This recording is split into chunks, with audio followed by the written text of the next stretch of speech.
Can you and I just agree that the SuperStation 1 is the most I wish I had that in 1999 thing that has ever been released in the history of all things to be released in the era of 1999, but in 2025? We're going to be coming upon it here in a moment. Are you ready for it right now? Both of us have to agree with this right here. It is the most I wish I had that in 1999 thing to ever be released in the history of all things to be released back then. Really quickly, so that I do not forget, because I forgot to say this the other day. I do want to make it clear I am not a news channel. I'm just a guy sharing stuff like a friend would. So if you do not like the more conversational style of content, then this is not the video or channel for you, and that is perfectly fine. So, really quickly, I want to say something super duper awesome here as I browse through everything so I don't like run out of things to say. I was browsing through the Super Famicom games the other day, and oh my goodness, is there such a ridiculous. I'm actually going to use the footage from doing, because I was using my emulation PC back there, not that one, but the other one over there. Um just browsing through the Super Famicom games.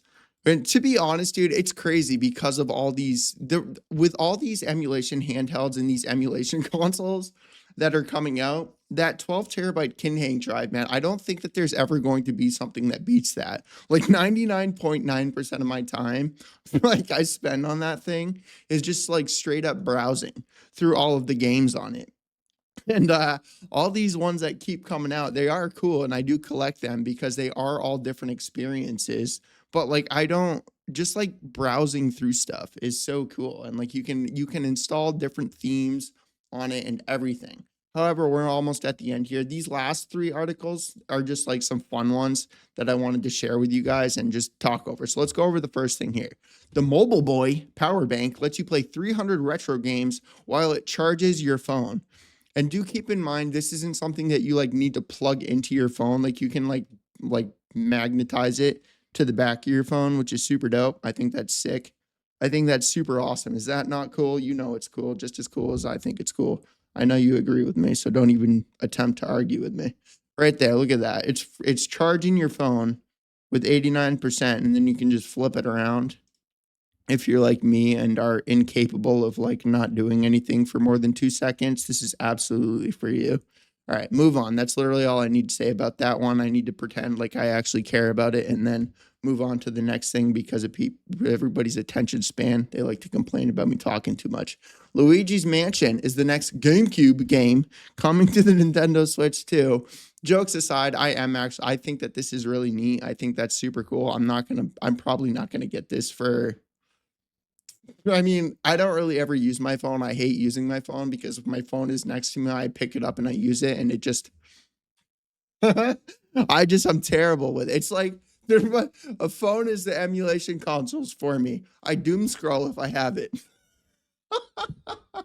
That's the perfect example. That's so funny. That's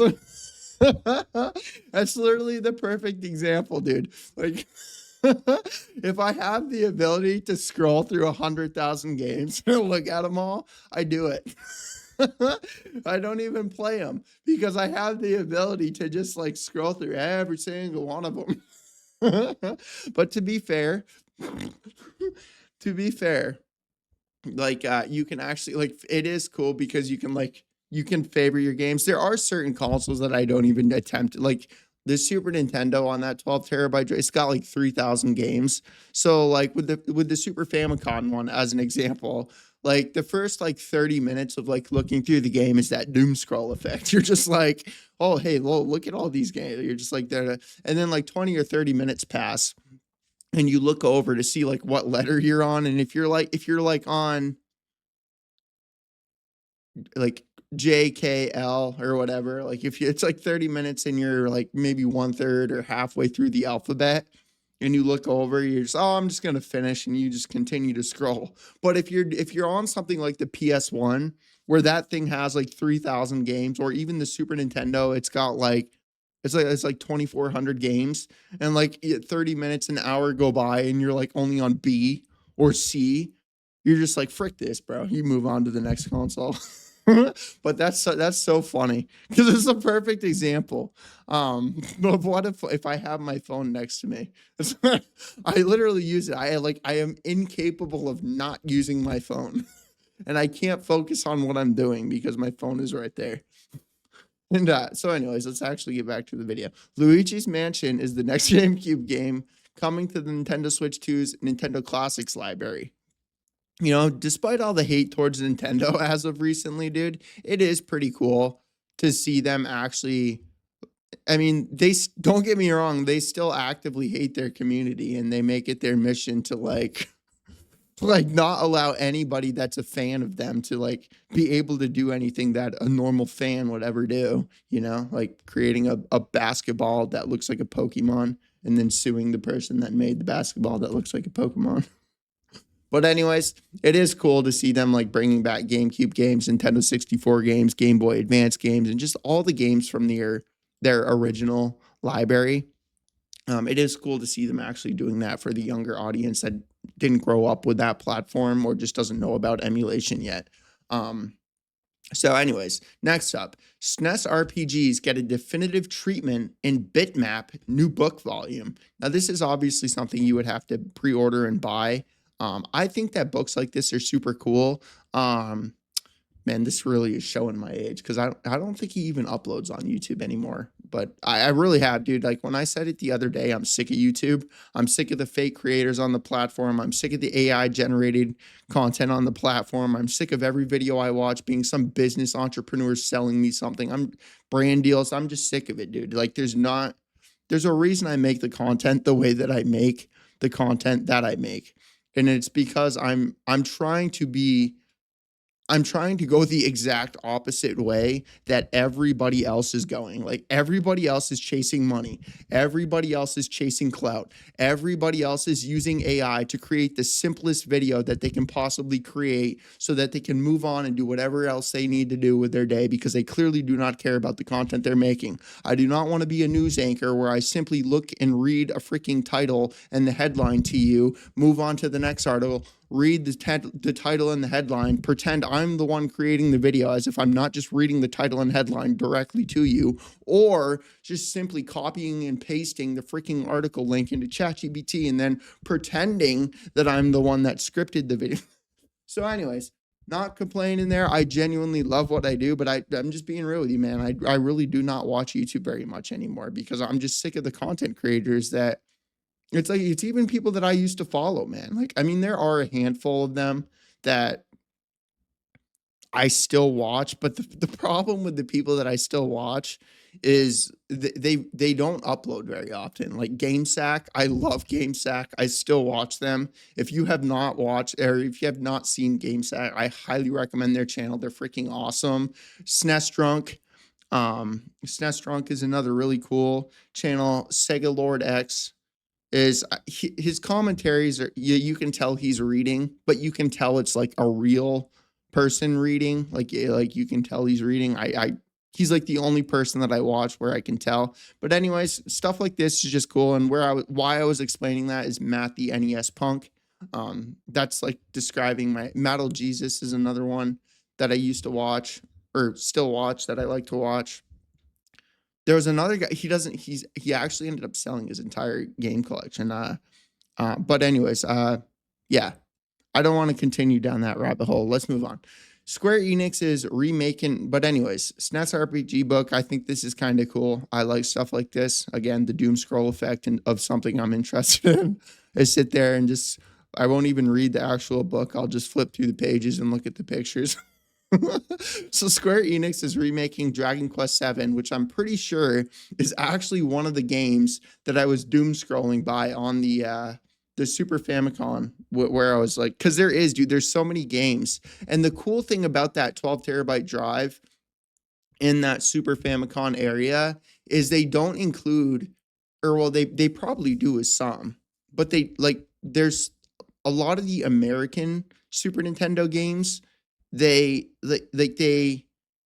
didn't include they didn't include the American games in that. So like as you're browsing through that Super Famicom library, at least for me, for the most part, They're all like Japanese exclusive games from what I'm seeing, and there's some super cool action RPGs.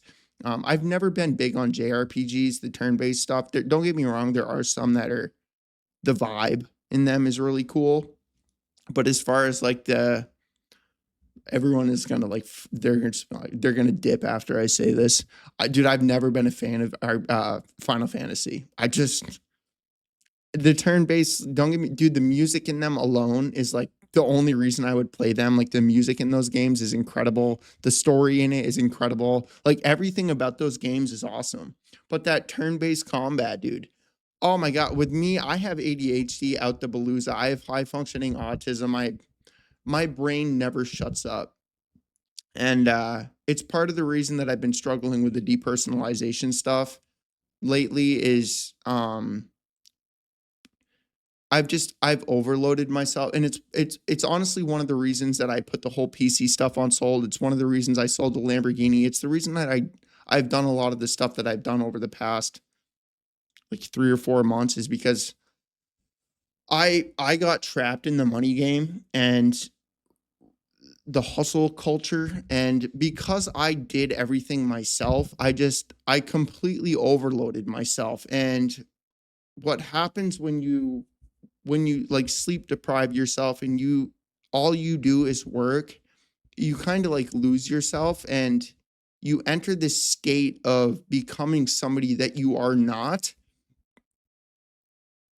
And I'm not talking about like being fake or like putting on a fake face or pretending to be somebody that you're not, but I mean like you literally become like this it's so hard to it's like it's trying to describe like a psychedelic to somebody. It's very hard to describe what I'm trying to describe to people. So basically, imagine, I don't know how many of you struggle with anxiety, panic attacks, or anxiety attacks or anything like that, but to describe what I'm saying, basically what a panic attack and anxiety attack, you basically live in that state. Like that's like where you live. You like I don't know how else to describe it, dude. It's like you start freaking out about like feeling like you're going to forget to breathe. You start freaking out thinking you're going to forget everything. You start freaking out about everything. Like right now, even describing this to you, I'm like starting to freak out. It feels like time is getting distorted and it feels like I'm about to become a vegetable and just like freeze. But the thing is when you're in that hustle culture or that the depersonalization state where you're living in that panic attack or that anxiety attack or that state of being is like at first, like when you enter it, it's like you're paranoid, you get very freaked out, you get very scared, the panic attack, you get very scared. But as like after like a couple of hours, you basically just accept it and then you live in that state. And that's basically where I had lived for like a year or two. And when I got out of that, I just yeah, I'm getting so down the rabbit hole. My point I don't even remember why I was explaining that. So let's actually get back to the video.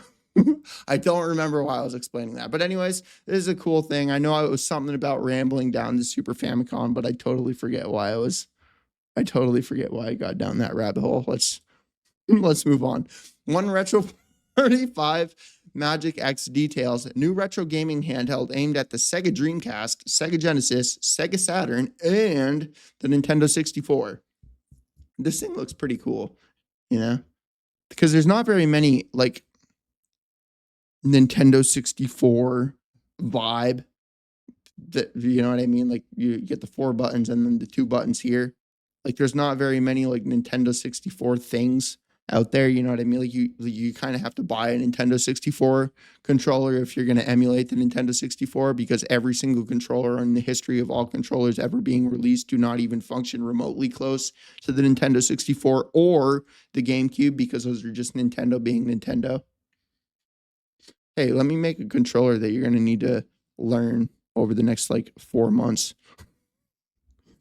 We're not just going to have to figure out the game. But then again, you gotta like at the same time, you gotta figure it like that. I guess that does kind of add replayability to their library of games because technically you're not just learning how to play the game, you're also trying to combobulate your fingers to not be miscombobulated with the controller. Like you're literally like figuring out the controller too. So yeah. I just thought this was cool and wanted to share it with you because if you're like a Nintendo 64 person, this would be perfect for you. I didn't really like the Nintendo 64. I'm not saying I didn't like it. There was definitely like maybe like 10 or 15 games that I actually really liked on it. But it wasn't like the Super Nintendo, bro. Like the Super Nintendo, like frick. Just making like a top 100 video game would be hard for me. Like the Super Nintendo, it's still my favorite console of all time, which is why I was browsing the Super Family, why it surprised me so much. Is because I'm like looking at every game, I'm like, dude, like every game I'm looking at right now, like this was not released on the Super Nintendo. Like, so I'm browsing through like 700 or 800 games, and they're like, none of them were in America. So, and like tons of them are also like they're translated as well. So like it's not like you're just playing some Japanese language video game. Like the drive like actually tells you like as you're scrolling it'll say like translated English or translated to America or whatever. So I mean I'm kind of late in the video to say this, but like if there's any games that you're seeing that you recommend me play, please like go ahead and leave a comment down below. So next up, Netflix could buy Mortal Kombat, Hogwarts Legacy, and whatever Warner's Bros. Discovery. Dude, jokes aside, I mean, so the problem with Netflix right now, like, is that they've entered that capitalist like or money focused company. You know, like they're not like a bad company, but they like every single business out there that enters the investment, whatever the thing, the freaking whatever. Like you can invest in Nvidia, you can invest in Amazon, you can invest in the S&P 500, the stock market. There you go. Brain fart moment. Anytime like a company gets to that point, like their entire focus comes down to money so that they can please their shareholders. But anyways, despite that, I know people hate on cloud gaming, but I'm getting older, all right? Like I'm getting older. I don't have the energy that that I used to have. So like I'm just being real with you, man. Like it's a chore to do like anything anymore. Like it's a chore. Like I don't know how many of you also deal with this. Like yeah. But anyways, I, yeah. I'm not going to go down that rabbit hole. I've already gone down like 4 different rabbit holes in a single video. So Netflix could end up buying Mortal Kombat, Hogwarts Legacy, and Warner Bros. So I think that would be really cool to just like be like watching a Netflix show and then like, oh, I actually want to play Mortal Kombat, and then just like clicking the game and freaking playing Mortal Kombat, and then going back to watching. I haven't had Netflix for a while, so I don't really know. Whatever, Stranger Things, right? That's on Netflix, I think. So going back to Stranger, I want to play Hogwarts Legacy, or actually, perfect example. You're playing or you're watching Harry Potter on Netflix, which isn't on Netflix, but just as an example, you're watching Harry Potter on Netflix, and then you back out to watch the next episode, and Netflix recommends you play Hogwarts Legacy. That would be cool to me, bro. Like cloud gaming or not, I think that would be sick. Yo, I'm just watching Harry Potter, chilling. Oh, hey, I want to play Hogwarts Legacy now because I was literally just watching the Harry Potter movie. You know, I think that would be cool. That's just me though. So next up, the FPGA SuperStation 1 PS1 looks like it to be getting its own line of super affordable memory cards. Dude, to people that don't remember this, like back in my day, quote unquote, dude, how many memory cards did you guys have? Like, I'll probably say like I probably had like 7. It's like I don't know, like probably like 7 or 8. I didn't have very many of them, but it's still like just 7. Like most people, you only had like 7 or 8 of them. You probably had like 30 or 40. So like proving my point even further. Dude, like it's like actually like having to like write like get a piece of tape and write on them. It's so annoying. But anyways, yeah. Um that's why I said like that's why I introduced like this is such the most like thing anybody in 1999 could ever want. It's like one memory card that literally tells you like yeah. So yeah, you get my point. I think that this is sick. Um it's from 8-bit mod. I think that's super cool. But next up, let's come over here. One of the strangest PS1 games just got an English fan translation. I'm going to say this. I haven't looked at this, I swear. I'm going to say this is Edward Scissorhands. Does that not remind you of Edward Scissorhands? Nope, I was wrong. What is it? Screaming Mad George's Paranoia Escape. What the frick? That's definitely a Japanese game. For sure. Paranoia Escape is a first person. Let's actually watch it. I don't really. Or I'll read it while you watch it. Paranoia is a first person surrealist horror pinball game.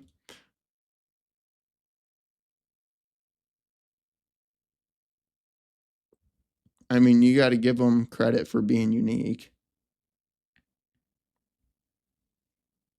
I would not play it. It looks stupid to me, but it looks like one of those games so bad you play it just because it's bad and it's different.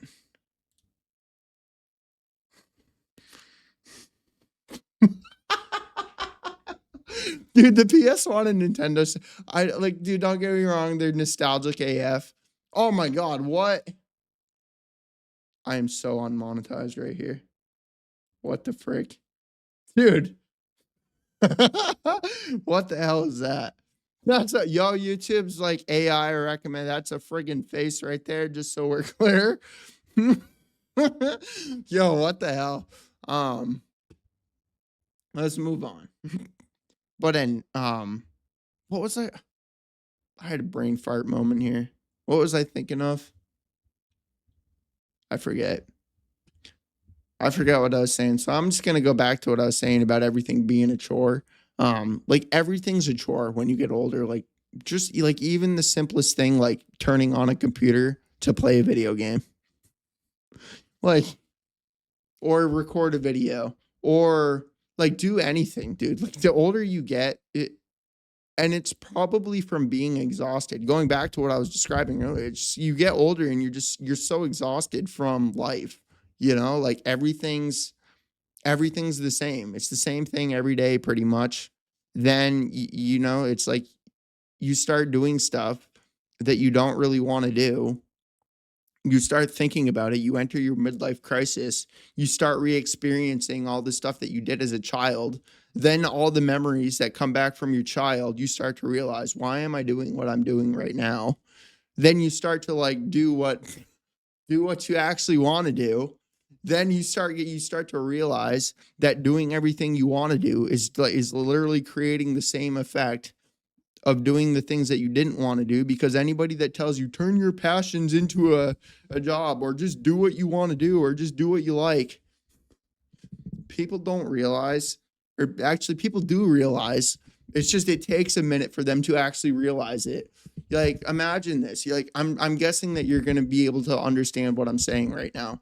Imagine sitting down and playing the same video game, the exact same video game for 20 years. Would you not be sick of that video game? Even if it's your favorite game ever, the best game ever created, Grand Theft Auto 5. Let's just use that game. Even if you don't like it, there's no arguing that it's the most. It's like there's like almost infinite amount of stuff to do inside of that video game. You know what I mean? So I'm just using that as an example. Witcher 3, No Man's Sky, whatever game you want to use, Super Mario World, whatever game you want to use. Go ahead and argue with me for using Grand Theft Auto as an example. But my point being is just like imagine playing that same video game for 20 years.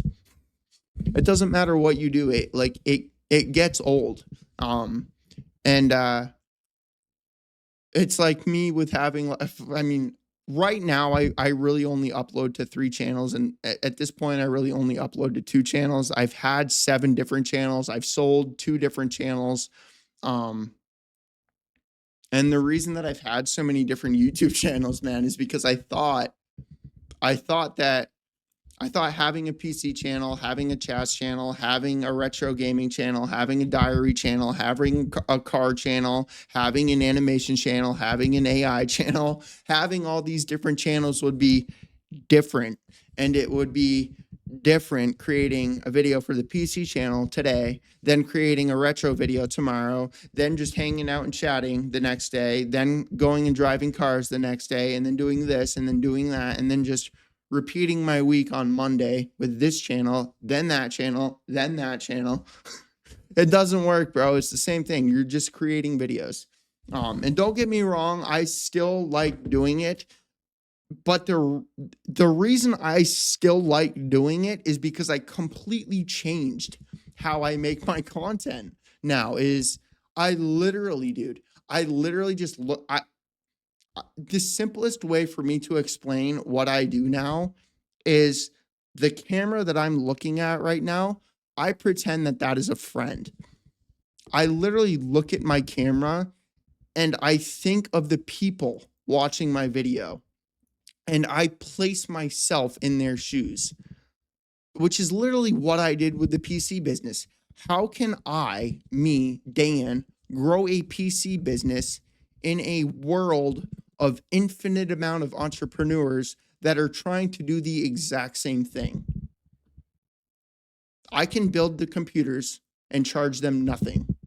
I can order every single part for the computer they order from me with my own money. They don't pay me anything until they actually come and test the literal computer that I just spent my time building, that I just spent my money buying all of the parts before they pay me a penny. Let them come and test the computer before they even do it. Let them freak out. I can't believe this guy actually just barely did this. Because I was making my income from YouTube. I was making my income from Amazon. The companies were sending me like pretty much every part I needed for the computer. So like, yeah, I go down rabbit holes I remembered the intro this time. It was probably like 2 weeks where I just kind of like, I hit my breaking point of just like pure exhaustion. And I could tell in my videos,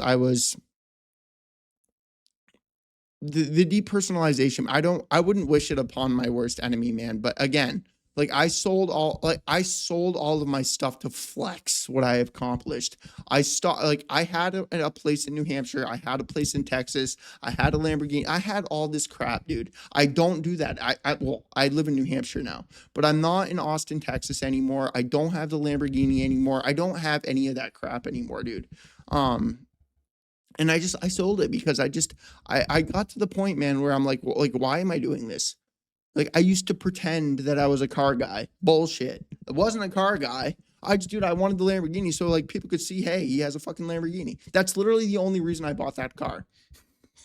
Well, so I didn't realize that at first. Okay. Like I didn't just do it out of like that type of mindset, but like I had gotten to the point where like after like a couple months of having it, you realize all of a sudden everybody is your best friend.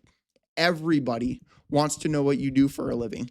Everybody wants to go for a ride.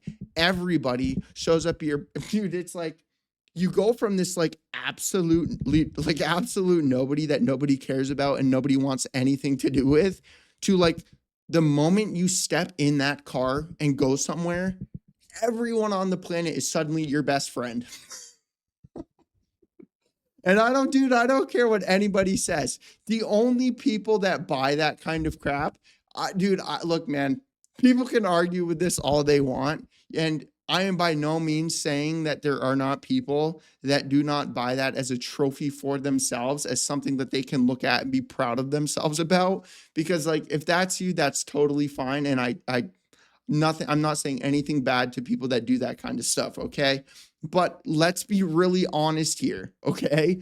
Most people that buy a Lamborghini, most people that buy a Ferrari, most people that buy a Bugatti or a Pagani or a Koenigsegg, they're literally doing that to flex the money that they have. let's just be real, dude. Okay. Like they may not intentionally do that right away. All right. But anybody that claims, oh, it's an investment, fuck out of here. All right. So let's actually, and to be fair, they kind of are. They kind of are an investment because of how inflation works. Um, there are car hacks with supercars and exotic cars. Like basically how it works is if you like if you lease a Lamborghini as an example for let's say you lease a Lamborghini Huracan or something for like 5 years. You make payments on this car throughout this 5 year, and obviously you need money to buy the car afterwards, but you lease this car for about 5 years as a business expense. That's all tax write-offs, every single payment from that car, from that period of owning that car, which is one of the main reasons people on YouTube lease their vehicles is because they do this car hacking technique. Okay, is they basically pay the lease payments throughout this like 5 year period, all tax write-offs. Then when the lease ends, they don't just hand it back to the dealer. They literally buy the car they that they just barely leased for that 5 year period, which was all tax write-offs. So throughout this like 5 year period, they've made like what, like $200,000 worth of payments. They then buy the car for like maybe $150,000. So basically, they just barely bought a 400,000, or they leased a $400,000 car, bought it for $150,000, wrote off $250,000 on their taxes, and now they're going to sell the car for like $300,000 and profit $150,000. Dude, it's sad, but like where the world is, because I can see it. Like I can see how much people are struggling, and it's so sad to see how obviously you need the knowledge, but the thing is like when you get to that point of having that kind of money, like you have that network of other people that you can learn from, and they tell you this kind of crap, dude. All right, so yeah, man, it's just so it's sad to see how people that have the money, you can imagine that, dude. Like imagine that. Can you imagine what that's like having that kind of money to literally have fun in a Lamborghini for 5 years, write off $300,000 worth of car payments, all tax write-offs, then buy that $400,000 car for $150,000 and sell it for $300,000 and profit $150,000, not lose money, but profit $150,000 just from owning a Lamborghini for 5 years that you've driven and had fun with. Dude, it's really fucked up where our country is. So anyways, let's actually get back to the video here. Dude, I have. So the reason I'm going down so many rabbit holes today, because I've taken a break for the past couple of weeks because I was overloading myself. So I have all these things going through my mind right now that I want to talk about people with. Because dude, I don't have friends in real life. Again, moving down to Texas kind of destroyed my view of people. I really don't like people anymore in real life because most people are out for themselves and they don't care about you. They just care about what you can do for them. And I'm not saying that there's not good people out there. There absolutely is, but it's just it's going to take some time after what I went through. You know what I mean? Cause I'm serious, dude. I went from, I don't, and my point being in saying that is because I've taken a break the past couple of weeks and I've literally done nothing but sit, like pretty much I go for my walks in the morning. I prep my food when I get home from my first walk. First thing I'm doing right now is I woke up and I'm starting to make my video.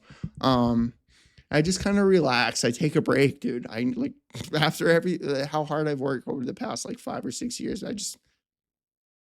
I've learned that I hit my points of just needing to take a break. So I literally I've done nothing the past 2 weeks other than just kind of live. Literally all I've done. But anyways, back to the actual video. So that's why I keep going down the rabbit holes today, is because I have so much on my mind. Duke Nukem 0 Hour is the latest Nintendo 64 game to be decompiled, raising hopes of a PC port.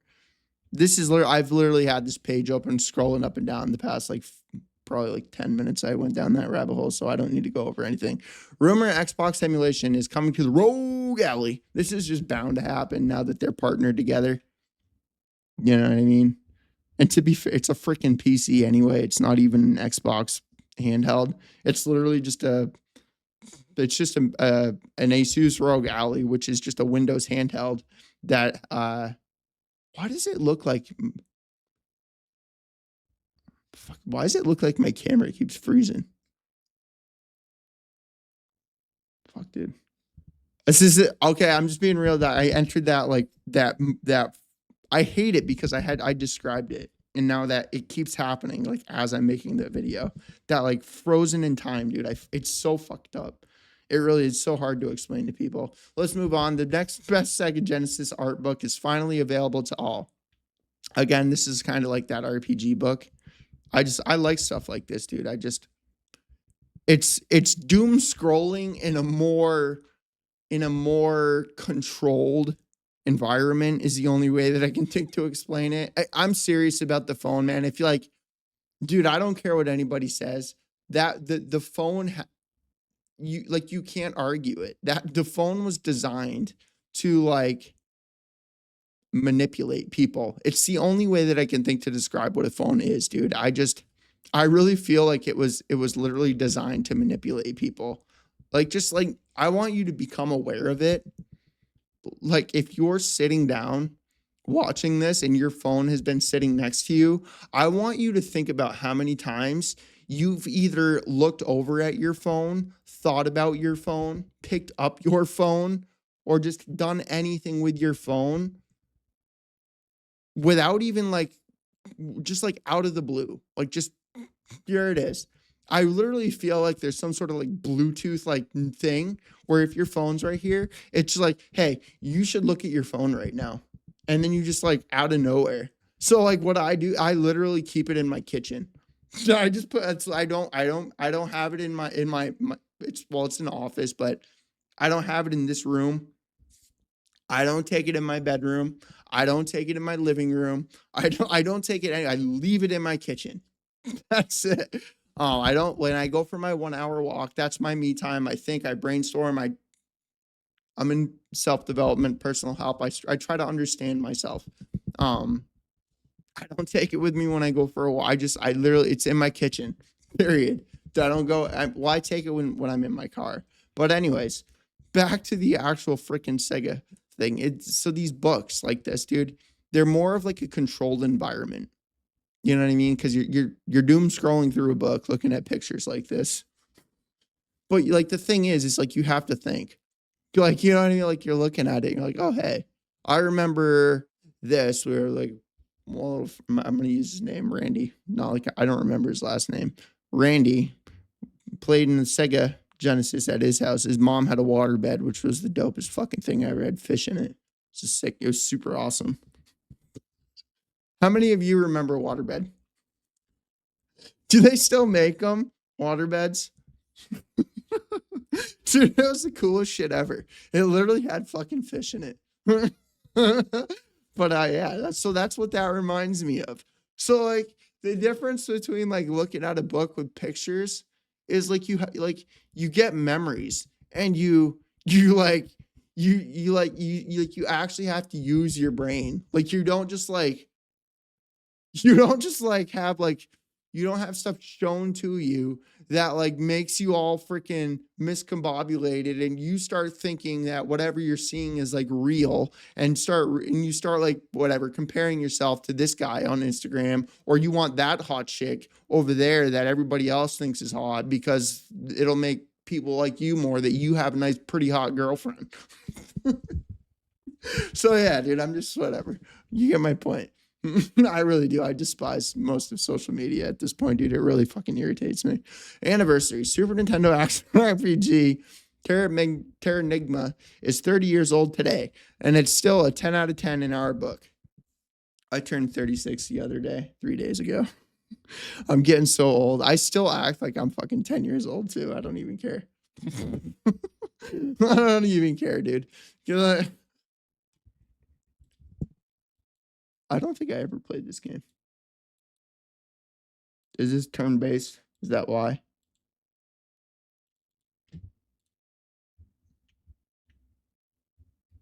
What does the box look like? Oh, it's an action RPG. What is it? What does it look like? The box. But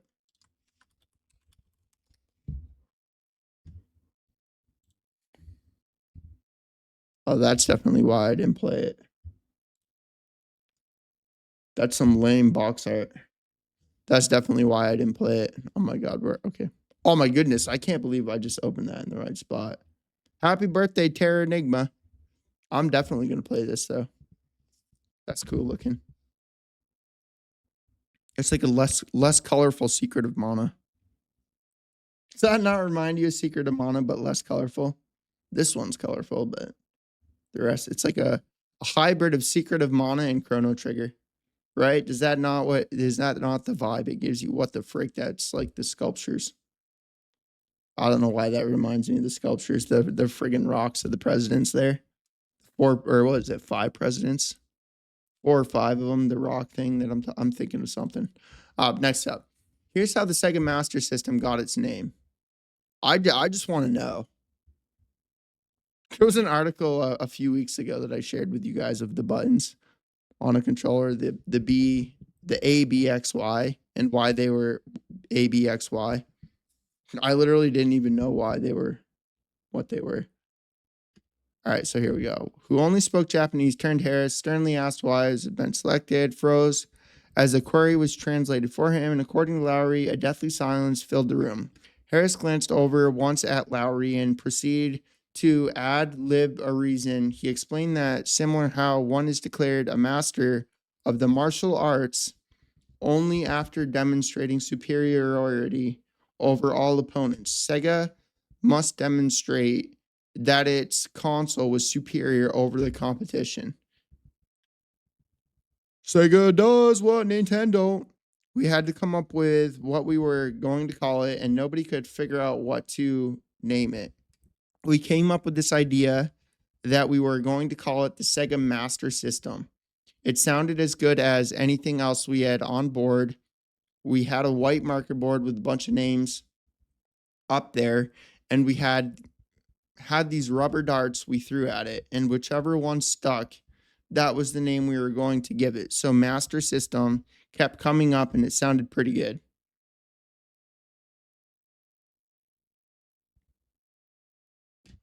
I'm so bad at reading, dude. Okay, so it was a master of the martial arts. So Sega Master of the Martial Arts, Sega Master System. Okay, I get it. So it's yeah, all right. Well, let's move on. That's literally all I want. That's all I think. So, dude, this is actually a cool website. I literally just wanted to show you guys. This is a website where you can literally you literally play games on it. Is that not cool? It's called Classic Game Zone, and this is a Tom and Jerry. It reminds me of an old website called Miniclip that I used to like totally play during computer class. Is this not cool? I think that's super cool. But anyways, let's move on. I just thought it was a cool website and I wanted to share it with people. They have a ton of game, but I clicked the Tom and Jerry one because it was one of the coolest cartoons ever. I don't care what anybody says. It was one of my favorites. And that and the Roadrunner as well. Wile E. Coyote and the Roadrunner. I loved that cartoon as well. Ken Hank Super Console X3 Pro retro console only costs $100 and can emulate over 60,000 games. So I've used this one before as well. I have a lot of Ken Hank ones.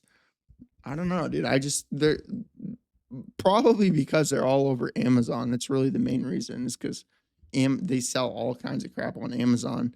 But this has this is one of the like literal plug and play consoles. Like you literally just plug there's nothing like the X5 Pro where you have the external hard drive. This one only has a 500 gigabyte drive, I'm pretty sure. It should say here at some point, 500 gigabyte. Here we go. Storage supposedly, and it contains over 60,000 games right out of the box. These are all, there's a lot of duplicates on this one from different regions. All right. So yes, absolutely. But the problem with anything under 4 terabytes is you don't get that. You don't. So pretty much like anything under the X5 Pro, like anything like under $300, you're literally just buying pretty much a console with games and box art, which you can very easily do with something like Launchbox, with something like Retrobat. And I'm talking very easily do. Like I'm talking Launchbox and Retrobat, you can have those up and running within an hour on your own computer. So like the lower end ones, the problem with them is they don't have the video. Like when you're scrolling through games, you don't have the video effect. Or just like I was playing this last night, so it's literally sitting right next to me. The RG5XX3, the RG35XX Plus. I really hate Ambernic's naming scheme. It's just as bad as AMD and Intel CPUs right now. Yeah. So you don't get the video playback, which is kind of annoying, but yeah, I just wanted to share it with you for those of you that are looking for a lower end one. But none, and just so none, not one out there is going to be perfect unless you buy a handheld, which I have not run into any problems with. But then again, I've only bought an Ayaneo and Bernick, Retroid. Pretty sure those are the only handhelds I have in Bernick, Ayaneo, and Retroid. I don't think I have any other companies. Like I have a bunch of them, but those are the 3 companies I have. Let's move on. This is seriously, dude. Like these are the games, by the way. So this is Xbox Game Pass for people that are wondering. So Keeper, new game, pretty unique. Ninja Gaiden 4, super hard, new game as well. Power Wash Simulator, which sounds stupid, but it's actually pretty enjoyable. Bounty Star, don't know what that is. Super Fantasy Kingdom, don't know what that is. The Outer Worlds 2, it's like an outer space platform RPG adventure game. I don't know how to describe it. Football Manager, I friggin' hate sports games, never play it. Call of Duty Black Ops 7, probably got a bunch of pink bunny suits that you can pay $40 for. So anyways, let's move on here. Magme Air X Review, PS2 and GameCube emulation that works for under $100. I don't own this, but this is from Retro Dodo, and he's a cool YouTube channel. So, oh no way! ROM hacks exist in complex legal gray area. While creating and using ROM hacks for personal use may be permissible. Oh, does this have a bunch of ROM hacks on it? I love ROM hacks, dude. For the same reason as the Super Famicom. Because you get to play new games, but it still brings you memories of the original game and also from the console, just cause I love ROM hacks. But anyways, score of this thing, where is it? Here's the specs. He is Retro Dodo's a cool channel. I like him. He makes cool videos. He's like a Irish version of retro handhelds. I think I get a brain fart moment again. Irish isn't that what it is? Or Retro Game Corps. I don't know why I couldn't remember the name. Retro Game. He's like an Irish version of Retro Game Corps. It's a perfect way to explain him. Jeez, I'm crow, bro. You use AI to write this? That's insane. Why are you going over so much in depth?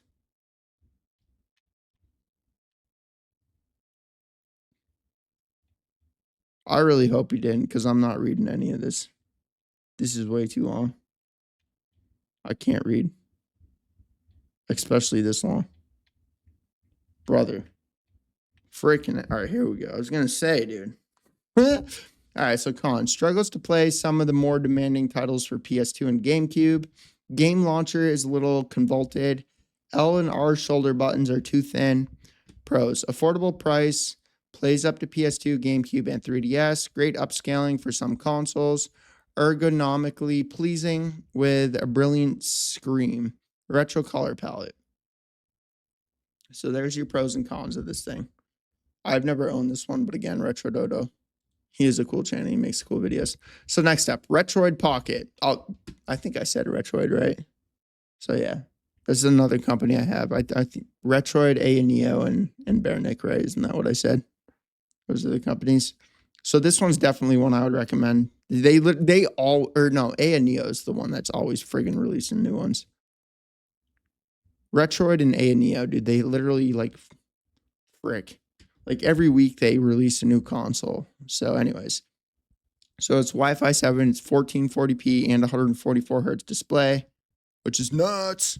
And I hope it has a built-in screen recorder because I'm running into a problem as of lately because there's so many of these things. But the issue with every single one of them is none of them have like a, other than the Asus ROG Ally or whatever, like the Windows, obviously the Windows handhelds have it. But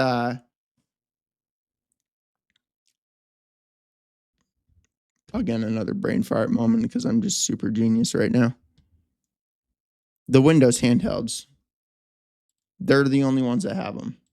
Next up, video teaser for Game MT X8 handheld reveals a 3.3x2 aspect ratio and a Helio G99 processor, which is a cool name.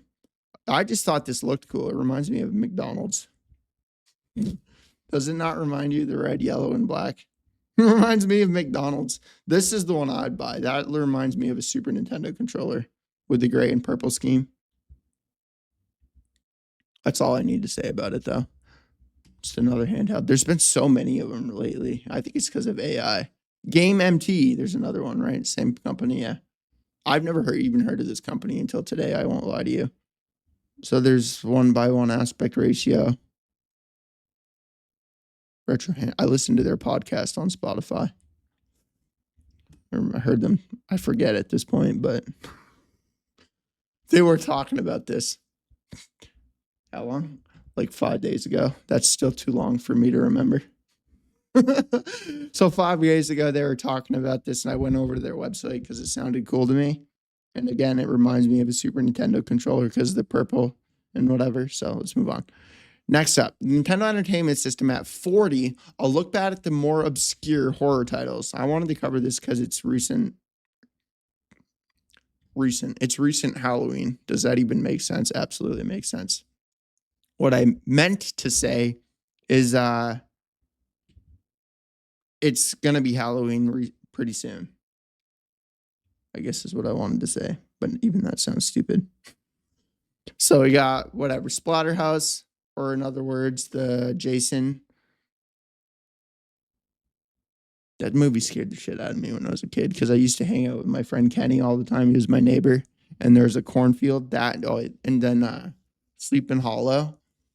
Dude, I'd run every time that the cornfield, bro. I'd think the Pumpkinhead guy was gonna come after me through the cornfield.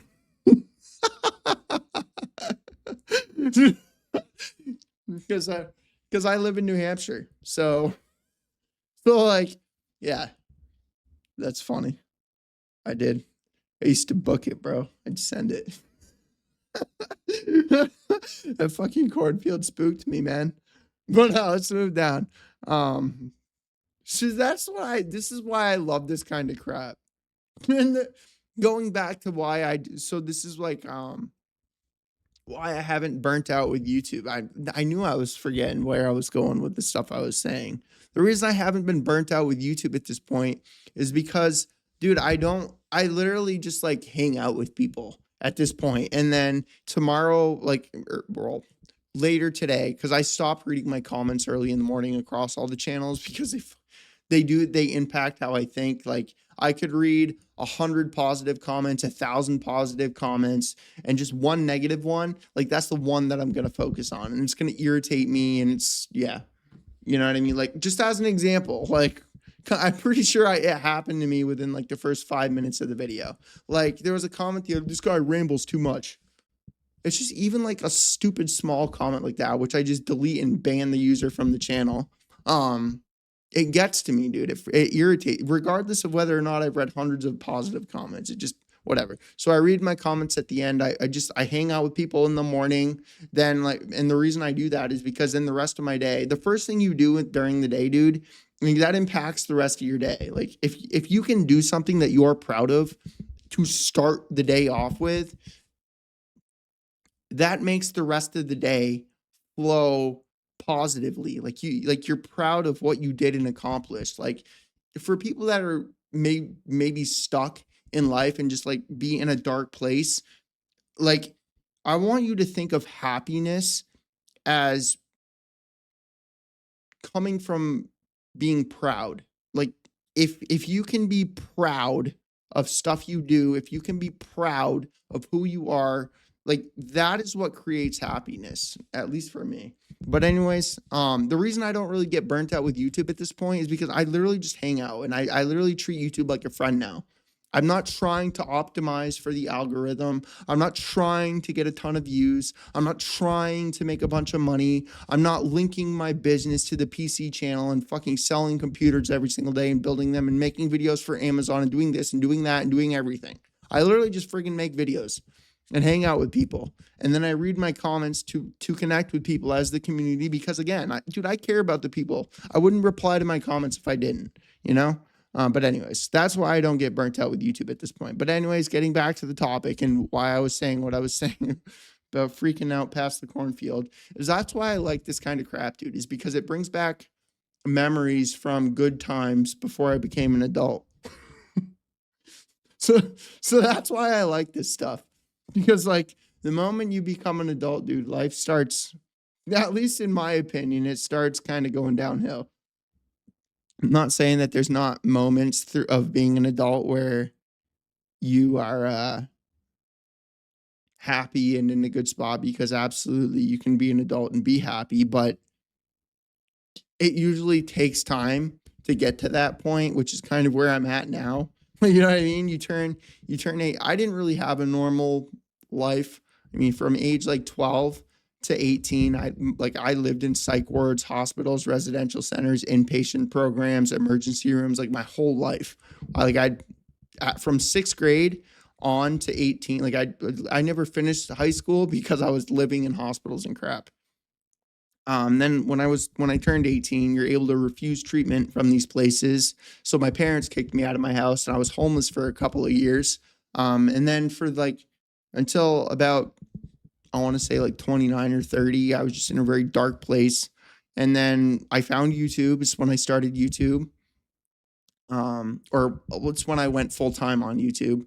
And I kind of realized that I had stuff going for me for the first time in my life, and I was actually like doing something with my life, and I was whatever in a better place. So I was actually able to like want to get better for the first time, and that's kind of like where my like from like age like 28 to 30, that's kind of where my recovery, I guess is the only way I can think to explain it. That little process of like getting better took place. And then from like 30 to now 36, I've just like whatever. I mean, or well, from 30 to 35, it was that hustle life, the freaking business life, trying to optimize all my videos, businesses, and all that freaking crap, right? So like, and then now throughout this past year, I really hit that like that low. Like I was on this like insane high for like 5 years, feeling on top of the world, and then I hit this low point. And again, dude, like I was talking about the way I was about the Lamborghini for a reason. That's literally what caused me to hit that low point, is because it was such a change. Like it was such I mean, you can imagine what that's like. Like what I just described to you. Like, can you imagine what that would be like from age 12 to 18, living in hospitals, having absolutely nothing, having absolutely nobody, no family, no friends, just like freaking living in psych wards. 18, 2 years homeless. Next 10 years, just kind of living in an extremely dark place. So, like, this 20-year period of being an absolute nobody. Then you turn 30, you start like getting better, right? You find YouTube, you start doing this, you're stuck in your business. So like nobody else matters, nothing else matters. And that's like that's what your entire life is. And the reason I entered that stage is because that's kind of how I was able to cope with my recovery process. Is just like filling my time with like infinite filling, right? So you could imagine that whole period, dude, just being an absolute nobody with nothing, nobody, just that whole period, that 20-year period, right? And then you buy a Lamborghini and suddenly every single fucking person that you see is your best friend. Can you see what that would do to you mentally and how much of a wake up that would be? That dude, it really did. That buying that car is what literally sunk me into like the darkest. I don't want to say the darkest. As far as like depression goes, absolutely the darkest place. But as far as like other mental health stuff, I've obviously been in worse places. But as far as like not wanting to live anymore, absolutely the worst place I had ever been, man. I'm hoping that you can kind of see what that would be like. Dude, it really is. I meant what I said about it earlier. People don't just buy the car because of whatever. So let's go ahead and move on. Um, anyways, yeah, I don't remember why I was talking about that again. I really am. I'm going down so many rabbit holes today. But anyway, did most people like appreciate it? Like I do. I get so again, I really do. It's hard for me to not focus on the negative comments. I can get hundreds of positive comments. Most people really, really, really appreciate what I'm doing right now. And most people like I get comments all this guy's my favorite YouTuber right now. There's no other creator that leaves in every mistake that he makes in his video. There's no other creator that talks about crazy mental health stuff like this guy does. Like he's just brutally honest and does like he's just a real human being. Like I get tons of positive comments, so I don't want anybody to ever think that I'm like whatever. I don't want anybody to ever think that whatever that I wouldn't be making videos if I didn't like what I do or appreciate the people watching. But it's very hard to ignore the negative ones because there's so many positive ones that it's hard you can't remember every single one of them. But like when there's less than a handful of negative ones, it's very easy to remember those. You know? So yeah, dude. Anyways, yeah, I don't again, I frick, dude. That was like two in a row within like a minute. But anyways, yeah. So most people appreciate me just actually having conversations and just being that friendly, goofy weirdo. Because nobody else does this on YouTube.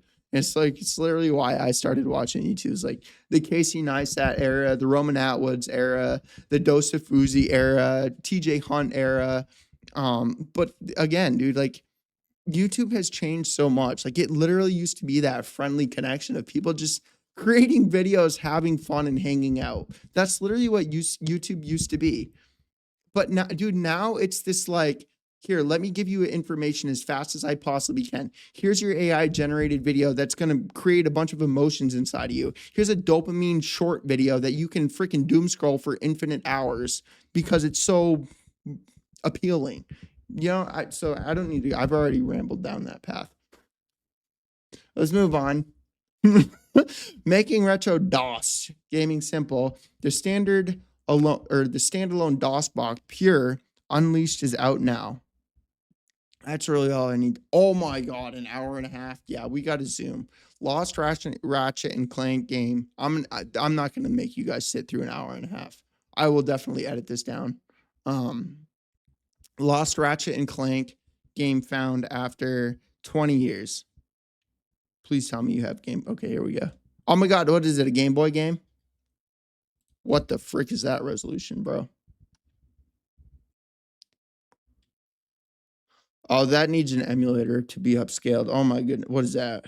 That looks like a motherboard level. Oh, I want to play this. What game is this? Bro, this is an ad. I got ad block. Yo, what is this? Oh, they do have game of it. Nice.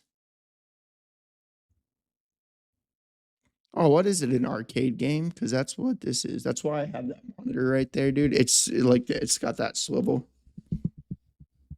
for arcade games, by the way, for like the vertical games. Because these monitors, these are good for like PC gaming. That's cool. What it must be? What is it for? What is it? J2M games. What console? All right, the old Sony Ericsson. What the frig? I don't know how to pronounce it. A clone home to their computers. So is that a computer? That's what is? I'm gonna click it. Oh my god, it's a phone. Oh my god, that's so. Oh yo, do you guys remember that? Oh, do you remember the BlackBerry phone? Oh my god, and that reminds me also of the Tamagotchi crap. Oh, this is so sick. What's the game there? What was the game? I don't remember what phone I had. What was it? The phone that I had? Fuck, I don't remember the phone. It wasn't a BlackBerry phone, but it had the not Arkanoid type game where like whatever, you have a ball you can shoot up and break the bricks at the top. What phone was that? It wasn't this one, but it's what it reminds me of. Frick. It wasn't a BlackBerry, it wasn't this one. That's actually really cool. That's so cool. Can you imagine having that when you're a kid? Can you imagine? Oh, yo, my phone has Ratchet and Clank, bro. Mine is so much better than your phone. Let's move on. Next gen Xbox is going to be very premium, high end experience, says Xbox president. And it's going to sell extremely well, even if it costs $1,500. Because look, I'm I'm gonna put my hands up so I don't go down the rabbit hole. So what people need to understand when it comes down to the business area is right now with Xbox's competition, they're competing with Sony and Nintendo, and they're very far ahead of them. So the only way for Xbox to get ahead in this market is to play the very high end game or the very low end game. There like you can't play the middle ground when it comes down to this type of stuff. Like for me, like building computers, like I focused on the very premium computers because if I like if I'm building like $4,000 or $5,000 computers and everybody else is building these like around like $2,000 computers like RTX 4070, RTX 5070, RTX 3070, RTX 2070, or even like the RTX 4080, 5080, 2070, 3080, like this middle ground of really good computer. Most people will want this computer, performs extremely well. Like that's what pretty much every company focuses on. So I would be competing with Dell. I would be competing with CyberPower. I would be competing with iBuyPower. I would be competing with all these other people. Whereas if I'm building, there's a reason most of the computer builds are white. If I'm building $4,000 to $5,000 computers in white, first of all, they stick out like a sore thumb on marketplaces. They stick out. Plus, there's not many people that are willing to spend that kind of money. So like if I have like 10 or 15 $4,000 to $5,000 computers listed online, there's how many people do you know are going to spend $40,000 to $50,000 worth of computer parts and have it for sale? People. I'm not talking about CyberPower or iBuyPower. Like, dude, I've done everything myself, all by myself. Okay. How many people do you know would do that? Would you do that? Okay. So in this space, I went down the rabbit hole. So anyway, the reason I was saying that, the reason it's going to sell very well is the same thing as RTX 5090, 5080, $1,000, 5090, $2,000. Double the price, yet the 5090 has sold better. It is because people see $1,000 or $1,000, $2,000. So when they see that, they're like, oh, this must be double the, which it kind of is. This must be double the performance. So when people see this Xbox here for $1,500 versus the PS6 $500, or let's be honest, it's probably gonna be like $700 PS6. People are going to look, they're either going to think, well, it's got to be double the performance of the PS6, or because people are fully aware of what Microsoft is, Windows, they're going to be like, okay, so this is literally just a full-blown computer console. So that's what they're going to think when they see that price point, and they will buy it because of that. For anybody looking to make some money getting into business, there you go. There's some advice for you. Let's move on. Playdate Game Boy emulator Crank Boy updated to 1.1.0. I literally only wanted to share this because of the Soldier Boy console. Do you guys remember that? Do you guys remember the Soldier Boy Game Boy console? It's what the Crank that reminded me, or the Crank Boy. That's what it reminded me of. That's literally the only reason I wanted to share this with you. And I didn't look at the article, so that does look actually kind of cool. I'm not going to lie. All right, let's move on. Mod Retro is going to be replacing the analog N64 that is been delayed. So I just wanted, this was actually playable at the main Retro Expo. Oh my God, they even bring it up. Okay. Is it, they don't have a friggin' picture of it? Well, here's a drawing of it. It was actually playable at the expo. I was hoping they would take a picture of it. But anyways, there is a FPGA Nintendo 64 on the way. For those of you that have been waiting for the analog one. And let's move on here.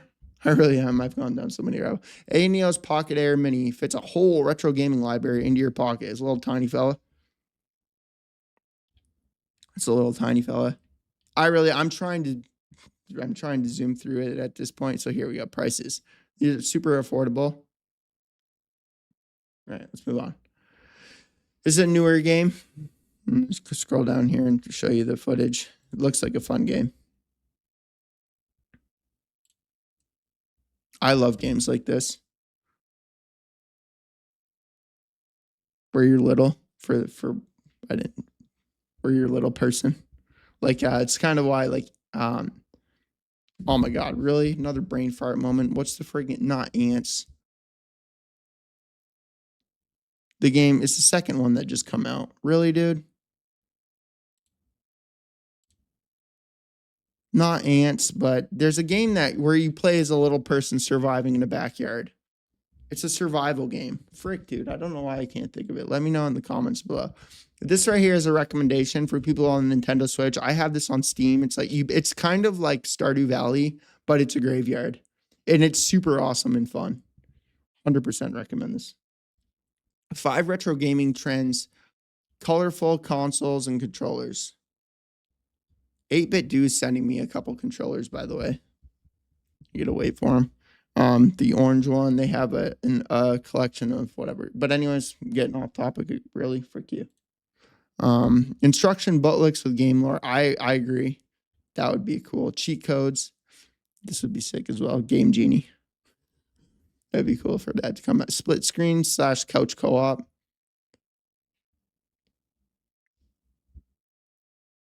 Oh my goodness, that scared me. All right. Bruh, I didn't realize I had audio turned on. Games that are actually complete at release. All right. That would be the biggest one. Because you used to buy games and they come to you as they are, not freaking patch update, this update, then that update, then this DLC, then this skin, then this cosmetic, then this update, then this DLC. Games just came to you as a game, and you either liked it or you didn't. But anyways, man, that's going to bring us to the end of the video. Let me know about all this stuff. I will catch you guys in the next one. Goodbye.